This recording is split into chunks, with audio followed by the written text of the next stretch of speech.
everybody, and welcome to Something You Should Practice this weekend. All right, this is a little sub-series of my series that I am now calling, just this minute I thought of it, Get to Know Your Fingerboard. So this month I'm doing Zoom workshops and I'm going to be teaching the beautiful hymn Redeemed, which as a fiddle waltz has sort of evolved into something beautiful with a lot of double stops, and it's in E flat. And so that made me start thinking about E flat. And I want to just show you all something, which is that if the root of the chord that you are trying to play is a low first finger, so B flat, E flat, F, like that, that you can play the open string below it to round out that chord, and that will be a note in that chord. So in the case of E flat,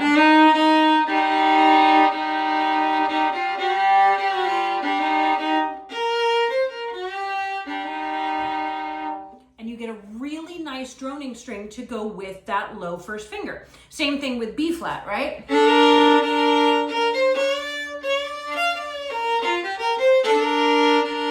And it works because a chord is made up, a major chord, the first, third, and fifth degree of the scale. So for example, E flat, that's the one note, that's the one first degree of the scale, if that's the key we're in.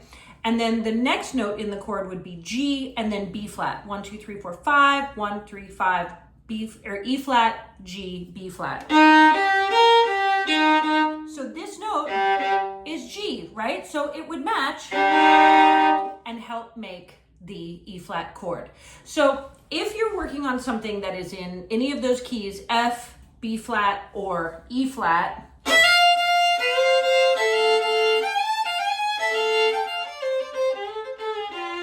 B flat, add that lower string in, and then it's gonna make everything go really nicely and be all like a full filled out chord. Here's the other thing that I wanted to mention. If you are playing a regular first finger, so in this case, we were in E flat, now we're gonna do E. If I play the lower string open along with it, that is no longer that chord. That is not an E chord. Okay? Now, I could go into the whole thing about why not, but remember, I'm only teaching you as much music theory as you absolutely need to know because time's wasted, right? What it does mean, if I play a regular first finger with the open string down below, it's whatever that third finger is, that's the chord you're playing. So in this case, it's C. So those are two of the notes in the C chord. Same thing up here. So if I'm playing A1 and open D, that means it's a G chord. If I'm up here, regular first finger, that's F sharp with the open A, that's a D chord.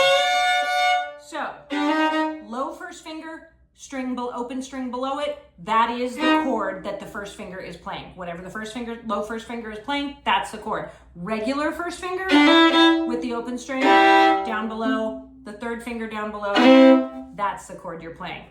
All right, get to know your fingerboard. There it is. So I want you to I don't know exactly what to practice. Find a couple things in those keys and then end with the open string. You get the idea, and practice those things. But today this weekend, I wanted you to really just think about your fingerboard and what it means and what's going on around there. And also join me for the Zoom workshops. You can go to fiddlestar.com and click on the Bluegrass Skill Builder workshops.